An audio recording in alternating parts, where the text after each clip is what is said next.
यहाँ देखिए, अब जो क्वेश्चन है वो किस कंसेप्ट पे है। अब जो क्वेश्चन है वो क्या करा कि अगर कोई भी ऑब्जेक्ट जो है वो क्या है, हॉरिजॉन्टल, ये इंक्लाइन हॉरिजॉन्टल से थीटा डिग्री इंक्लाइन पे क्या है, एक ऑब्जेक्ट है, या अल्फा डिग्री पे ऑब्जेक्ट है। अब जो यहाँ फोर्सेस लगा रहे हैं वो कैसा लगा रहे हैं, हॉरिजॉन्टली लगा रहे हैं। तब कह रहा है कि ये जो आप हॉरिजॉन्टल फोर्सेस लगा रहे हैं जिसके कारण से ये बॉडी इक्विलिब्रियम में रह रहा है उसके लिए आप क्या कीजिए, कैलकुलेशन कीजिए। तो आपको पता होना चाहिए कि जब किसी भी बॉडी को इक्विलिब्रियम कंडीशन में रखने के लिए जब उस पर हॉरिजॉन्टल फोर्सेस लगाते हैं तो उस हॉरिजॉन्टल फोर्सेस का मिनिमम वैल्यू का फॉर्मूला क्या होता है और मैक्सिमम वैल्यू का फॉर्मूला क्या होता है। जब ये मालूम होगा तभी क्या कर सकते हैं, आप प्रॉब्लम बना सकते हैं। तो हम फिर से रिवाइंड कर देते हैं। तो मिनिमम फोर्सेस के लिए क्या था फॉर्मूला, मिनिमम फोर्सेस के लिए को अपन P1 से रिप्रेजेंट करते थे, मतलब क्या, कम से कम कितना फोर्सेस हॉरिजॉन्टली उस बॉडी पे लगा है जो कि इंक्लाइन प्लेन पे रखा हुआ है, वो क्या हो जाए, इक्विलिब्रियम कंडीशन में आ जाती है। ये क्या था, P1 बराबर क्या था, W10, उसके बाद क्या था, अल्फा माइनस फाइव, ठीक। और P2 बराबर क्या था, तो P2 बराबर भी यही था W10, और यहाँ बस अल्फा के जगह पे क्या हो जाता, प्लस हो जाता। P2 क्या था, मैक्सिमम फोर्सेस था। अगर ये फॉर्मूला आपको याद है तो आप क्या कर सकते हैं, इस प्रॉब्लम को बना सकते हैं। तो आप यहाँ देखिए क्वेश्चन में क्या क्या चीज़ दे रखा है। यहाँ दे रखा है, an object of weight 100 newton is keeped in position on a inclined plane 30 degree to the horizontal by a horizontally applied forces F।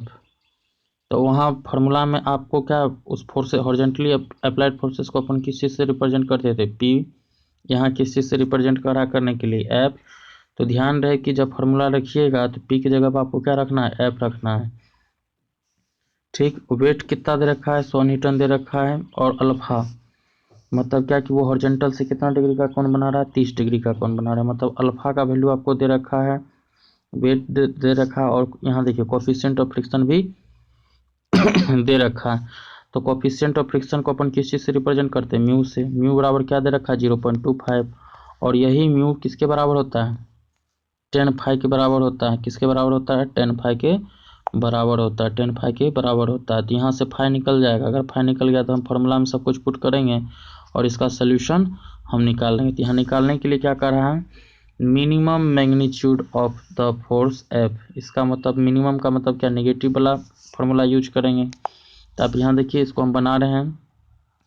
तो देख क्या रखा है, गिवन W बराबर 100 न्यूटन, अल्फा दे रखा था 30, और म्यू बराबर क्या रखा था, कोफिशिएंट ऑफ फ्रिक्शन कितना दे रखा हुआ था, 0.25, और ये 0.25 बराबर क्या हो गया, 10 फाइव। तब फाइव बराबर क्या हो जाएगा, 10 इनवर्स 0.25, और 10 इनवर्स 0.25 का जो वैल्यू होता है वो कितना होता है, 14 डिग्री होता है। या आप ऐसा समझ लें कि इस 10 फाइव में फाइव की जगह पे कौन सा एंगल रखे ताकि उसका वैल्यू क्या हो जाए, 0.25 हो जाए। तो यहाँ अगर 10 फाइव में फाइव की जगह पर आप 14 डिग्री देख देखिएगा तो आपको वैल्यू कितना आ जाएगा, 0.25 आ जाएगा। इसका मतलब फाइव का भी वैल्यू हमको पता चल गया। तो हमको मालूम है फार्मूला क्या है, फार्मूला F बराबर क्या है, W into 10 alpha minus five, और ये क्या है, मिनिमम फोर्सेस है, ठीक। तो यहाँ W का वैल्यू कितना दे रखा है, 100, और 10 का 10 यहाँ अल्फा की जगह पे क्या हो जाएगा, 30 हो जाएगा, यहाँ फाइव की जगह पे क्या हो जाएगा, 14 हो जाएगा। तो 30 में से 14 गया तो क्या हो गया, 16। मतलब क्या कि 100 इंटू 10 16 का जो वैल्यू होता है वो कितना होता है, 0.867 होता है। क्या होता है, 0.867 होता है। मतलब 100 में अगर 0.2867 में अगर हम मल्टीप्लाई कर देंगे तो हमको इसका वैल्यू पता चल जाएगा, और वो वैल्यू कितना है, 28.67 न्यूटन। मतलब क्या कि F का जो मिनिमम फोर्सेस जो है, अगर 28.67 न्यूटन लगा देंगे तो वो बॉडी उस इंक्लाइंड प्लेन पे जो है किस कंडीशन में रहेगा, इक्विलिब्रियम कंडीशन में रहेगा, इक्विलिब्रियम कंडीशन में रहेगा। अब नेक्स्ट कंसेप्ट देखिए। तो नेक्स्ट कंसेप्ट में क्या करा, equilibrium of a body on rough inclined plane subjected to a force acting at some angle with the inclined plane.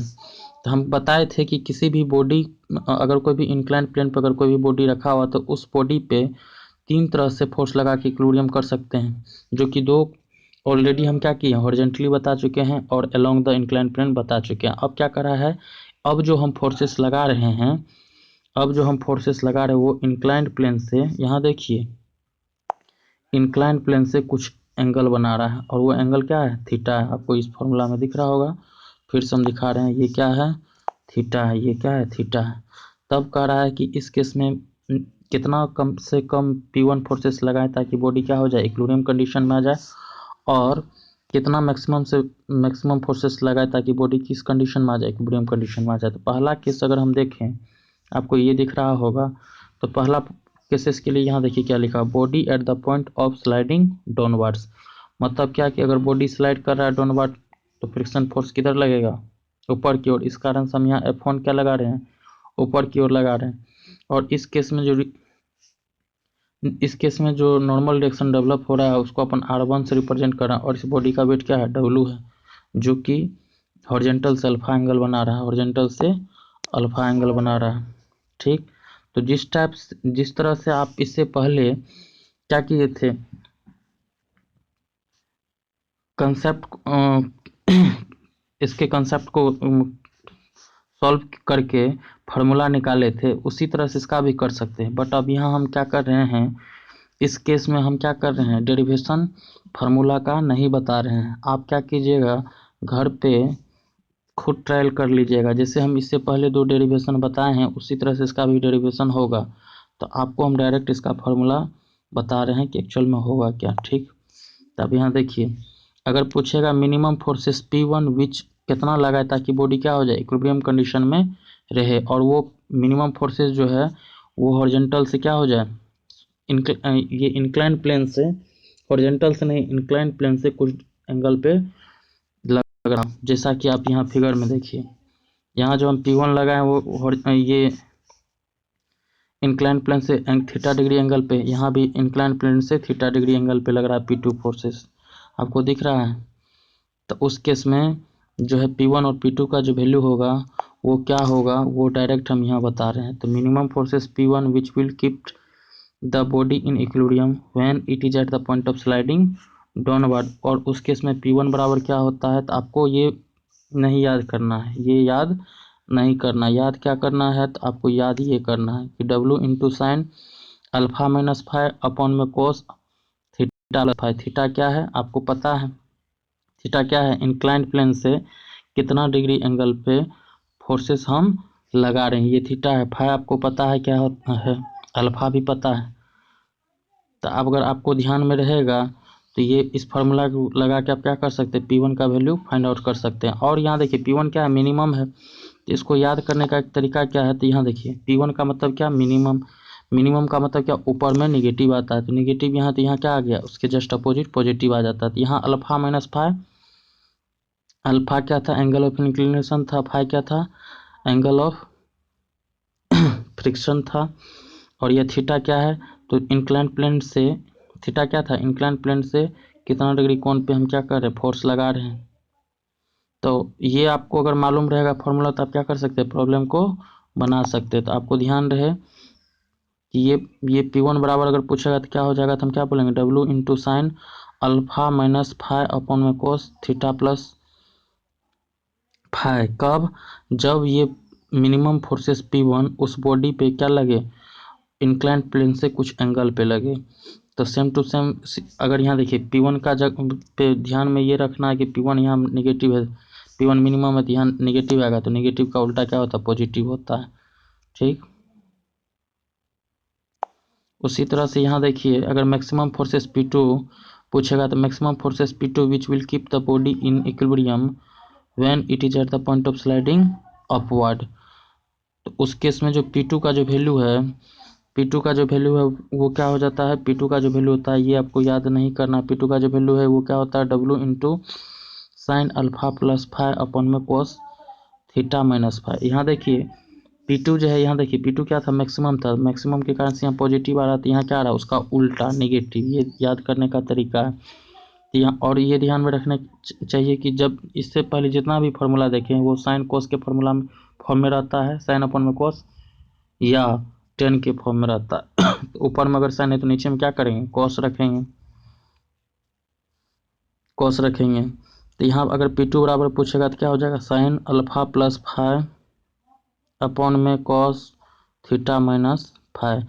और अगर ये दोनों अगर आपको फार्मूला याद हो जाएगा तो आप क्या कर सकते हैं, प्रॉब्लम को सॉल्व कर सकते हैं। तो आप इस दोनों फार्मूला को क्या कर लेना है, मगअप कर लेना। इससे पहले जितना भी फार्मूला बताएं वो क्या है, इम्पोर्टेंट है। और हम यहाँ डेरिवेशन इस कारण से बता रहे थे ताकि अगर आपको किसी कारण बस फार्मूला क्या है याद नहीं रह पाया एग्जाम में, तो आप क्या कर सकते हैं, अगर डेरिवेशन का अगर कंसेप्ट मालूम है तो आप क्या कर सकते हैं, उसको फार्मूला याद भी नहीं है तब पर भी क्या कर सकते हैं, प्रोसेस वाइज आप क्या कर सकते हैं, प्रोसेस के सहायता से उसको या कैलकुलेट कर सकते हैं। अब नेक्स्ट टॉपिक क्या है, लेडर फ्रिक्शन। तो लेडर फ्रिक्शन होता क्या है, ये समझने से पहले आपको ये मालूम होना चाहिए कि एक्चुअल में लेडर होता क्या है। लेडर का मतलब होता है, अगर हिंदी में बात करें तो सीढ़ी होता है। क्या होता है, सीढ़ी। तो यहाँ लिखा हुआ है लेडर क्या होता है, तो the ladder is a device for climbing और स्केलिंग ऑन द रूफ और वॉल। मतलब क्या कि लेडर एक्चुअल में क्या है, यहाँ देखिए हम फिर से बता रहे हैं। लेडर फ्रिक्शन को समझने से पहले आपको क्या मालूम होना चाहिए, लेडर क्या होता है, लेडर एक्चुअल में होता क्या है। अगर ये आपको पता है तब आप लेडर फ्रिक्शन के बारे में भी पढ़ सकते हैं। तो हम यहाँ सबसे पहले समझते हैं कि एक्चुअल में लेडर होता क्या है। तो यहाँ लिखा हुआ था ladder is a device for climbing और स्केलिंग ऑन द रूफ और वॉल्स। मतलब क्या कि लेडर क्या है, एक डिवाइस है जिसके साथ आज हम क्या करते हैं, क्लाइंब करते हैं। किस पे करते हैं, क्लाइंब, रूफ या वॉल पे। अगर लेडर का अगर हिंदी समझे तो लेडर का मतलब क्या होता है, सीढ़ी होता है। सीढ़ी का यूज क्या करते हैं, वॉल या रूफ पे चढ़ने के लिए करते हैं। वही यहाँ पे क्या है लिखा हुआ है। नेक्स्ट क्या है, it consist of two long upright of wood, iron or rope connected by a number of cross pieces called rungs। अब ये अपराइट क्या होता है, कह रहा है कि सीढ़ी लेडर में जो है दो अपराइट होता है, जो कि अपराइट जो बना हुआ हो रहता है वो वुड का भी बना हो सकता है, आयरन का भी बना हो सकता है, और रॉप मतलब क्या, रस्सी का भी बना हो सकता है। और उसके बीच में एक क्रॉस पीसेस लगाते हैं जिसको अपन क्या कहते हैं, रंग्स कहते हैं। तो आप यहाँ देखिए हम फिगर में दिखा रहे हैं, आपको सीढ़ी याद होगा, इस टाइप से सीढ़ी होता है। तो इसी को ये इसको और इसको क्या कहते हैं, अपराइट कहते हैं। क्या कहते हैं, अपराइट कहते हैं। तो अपराइट समझ में आ गया, ये मेरा अपराइट हो गया, ये अपराइट हो गया। और ये जो अपराइट है वो वुड का भी बना हुआ रहता है, या आप आयरन का भी देखे होंगे बनाया हुआ रहता है, या ये रस्सी का भी बना हुआ रहता है। और उसके बीच में क्या रहता है, क्रॉस पीसेस। जो आप देख पा रहे हैं, जो हम ड्रॉ कर रहे हैं वो क्या है, क्रॉस पीसेस। ये इसको क्या कहते हैं, क्रॉस पीसेस कहते हैं। और इसी क्रॉस पीसेस का दूसरा नाम क्या है, रंग्स है। क्या नाम है, रंग्स है। इसी को अपन क्या कहते हैं, रंग्स कहते हैं। और इस पोर्शन को क्या कहते हैं, अपराइट कहते हैं। क्या कहते हैं, अपराइट कहते हैं। तो अपराइट क्या होता है, रंग्स क्या होता है, ये आपको समझ में आ गया होगा। नेक्स्ट क्या है, consider a ladder A B resting on the rough ground and leaning against a wall as shown in figure. आप यहाँ देखिए, यही हम यहाँ लिख दिए हैं। अभी जो हम पीछे समझाए हैं इसको अपन क्या कहते हैं, अपराइट कहते हैं। और यहाँ जो आपको क्रॉस पीसेस दिख रहा है उसको क्या कहते हैं, रंग्स कहते हैं। क्या कहते हैं, रंग्स कहते हैं। लेडर का मतलब क्या होता है, सीढ़ी होता है। तो यहाँ देखिए हम क्या कर रहे हैं, एक सीढ़ी लिए, ये मेरा आपको जो दिख रहा है, यहाँ देखिए ये जो आपको दिख रहा है ये क्या है, सीढ़ी है। और ये सीढ़ी जो है वो क्या है, इसका एक पोर्शन क्या है, रफ ग्राउंड पे रखा हुआ है, दूसरा पोर्शन किससे सटा हुआ है, इस वॉल से सटा हुआ है। तो आप यहाँ थोड़ा सा ध्यान लगाइए, दिमाग लगाइए कि क्या होगा कि जब इस सीढ़ी अगर खिसकेगा मतलब स्लाइड करेगा, तो अगर हम इस पे चढ़ते हैं तो अगर सीढ़ी खिसकेगा भी तो इस पोर्शन पे किधर खिसकेगा, इधर खिसकेगा। और इस पोर्शन पे क्या होगा, नीचे की ओर आना चाहेगा। मतलब इस सीढ़ी का पोर्शन है वो नीचे की ओर आना चाहेगा, और सीढ़ी का ये पोर्शन जो इधर आना चाहेगा। ठीक, तो आपको मालूम होना चाहिए फ्रिक्शन क्या होता है, जिस डायरेक्शन में बॉडी मूवमेंट करता है उसका अपोजिट डायरेक्शन में एक्ट करता है। मतलब अगर सीढ़ी का ये पोर्शन नीचे इधर लेफ्ट साइड आना चाहेगा, मतलब क्या वॉल से दूर भागेगा, तो फ्रिक्शन फोर्सेस किधर लगेगा, इधर लगेगा। इस कारण से आप यहाँ देख पा रहे हो कि हम फ्रिक्शन फोर्स नीचे में किधर लगाए, राइट साइड मतलब वाल साइड लगाए। उसी तरह से अगर यहाँ सीढ़ी का ये पोर्शन नीचे की ओर आना चाहेगा तो फ्रिक्शन फोर्सेस किधर लगेगा, ऊपर की ओर लगेगा, जो कि यहाँ आपको दिख रहा है। ठीक, हम यहाँ फिर से दिखा रहे हैं। तो ये पोर्शन, ये सीढ़ी का ये पोर्शन कहाँ आएगा, नीचे की ओर आना चाहेगा तो फ्रिक्शन फोर्सेस किधर लग रहा है, इधर लगेगा। और सीढ़ी का ये पोर्शन नीचे की ओर आना चाहेगा तो फ्रिक्शन फोर्सेस किधर लगेगा, ऊपर की ओर लगेगा। क्योंकि हमको मालूम है कि जिस डायरेक्शन में बॉडी मूवमेंट करता है उसके अपोजिट डायरेक्शन में उसके मूवमेंट को रिस्ट्रिक्ट करने के लिए क्या आता है, फ्रिक्शन फोर्सेस डेवलप होता है। और एक चीज़ ध्यान रहे कि अगर ये सपोज डैट वाल जो है, आपको यहाँ जो वाल दिख रहा है, ये वाल जो है यहाँ पे क्या हो, स्मूथ हो। स्मूथ का मतलब क्या, कि जब इस सीढ़ी को इस वाल पे रखे तो सीढ़ी और वाल के बीच में गैप क्या हो जाए, कुछ भी नहीं बचे। सीढ़ी और वाल के बीच में जो गैप है वो कुछ नहीं बचे। यहाँ देखिए, यहाँ जो ये जो गैपिंग है वो गैपिंग मैक्रो लेवल पे होता है, मैक्रो लेवल पे होता है, जो कि आपको दिखता नहीं है, नग्न आंखों से दिखता नहीं है। तो कह रहा है अगर ये स्मूथ हो जाए, तो स्मूथ हो जाएगा तो गैपिंग बचेगा। हम क्या बताते हैं, फ्रिक्शन डेवलप होने के लिए नेसेसरी कंडीशन क्या है कि दोनों सरफेस के बीच में क्या होना चाहिए, कुछ ना कुछ गैपिंग होना चाहिए। इस कारण से आप देखते होंगे कि हम क्या बोलते थे, रफ इंक्लाइंड प्लेन बोलते थे। क्यों, क्योंकि अगर वो स्मूथ रहेगा तो डिस्टेंस मतलब क्या, गैपिंग नहीं बचेगा। अगर गैपिंग नहीं बचेगा तो फ्रिक्शन डेवलप ही नहीं होगा। तो क्वेश्चन में अगर कहीं भी लिखा हुआ है कि वाल अगर स्मूथ है, तब उस केस में उस वाल और सीढ़ी के बीच में जो है फ्रिक्शन क्या होगा, डेवलप नहीं होगा। डेवलप नहीं होगा इसका मतलब क्या, फ्रिक्शन जीरो हो जाएगा। तो ये आपको ध्यान में रखना है। अब यहाँ देखिए, यहाँ जो फ्रिक्शन फोर्सेस डेवलप हो रहा है उसको हम किसी से रिप्रेजेंट कर रहे हैं, एफ से रिप्रेजेंट कर रहे हैं। और ये डायरेक्शन आपको समझ में आ रहा होगा क्यों इधर ले रहे हैं। तो यहाँ जो है फ्रिक्शन फोर्सेस, स्मॉल एफ का मतलब हो गया फ्लोर, और यहाँ स्मॉल डब्ल्यू का मतलब हो गया वाल। मतलब क्या कि इस लेडर, ये जो आपको लेडर और फ्लोर के बीच में जो फ्रिक्शन डेवलप होता है उसको अपन किसी से रिप्रेजेंट करते हैं, एफ से। और फ्लोर, ये आपको फ्लोर दिख रहा है और ये आपको क्या दिख रहा है, लेडर दिख रहा है। तो फ्लोर और लेडर के बीच में डेवलप होता है उसको अपन किसी से रिप्रेजेंट करते हैं, एफ डब्ल्यू से। अगर मेरा वाल क्या हो जाए, स्मूथ हो जाए, स्मूथ हो जाए इसका मतलब क्या, उस वाल और लेडर के बीच में जो गैपिंग है वो जीरो हो जाए। तो जब गैपिंग जीरो हो जाता है तब उसके उसमें फ्रिक्शन फोर्स डेवलप नहीं होता। फ्रिक्शन फोर्स डेवलप नहीं होता इसका मतलब क्या, फ्रिक्शन जीरो हो जाता है। तब हम ये कह सकते हैं कि उस केस में एफ डब्ल्यू का जो वैल्यू होगा वो जीरो होगा। क्यों, क्या होगा, जीरो होगा। और ये एफ डब्ल्यू होता क्या है, तो फ्रिक्शन बिटवीन लेडर एंड वाल, जिसको अपन किसी से रिप्रेजेंट करते हैं, एफ डब्ल्यू से रिप्रेजेंट करते हैं। तो ये आपको समझ में आ गया होगा। अब नेक्स्ट यहाँ देखिए फिगर में क्या दे रखा है कि ये ए पॉइंट पे जो है, ए पॉइंट पे जो रिएक्शन डेवलप हो रहा है उसको अपन आर एफ से रिप्रेजेंट करते हैं।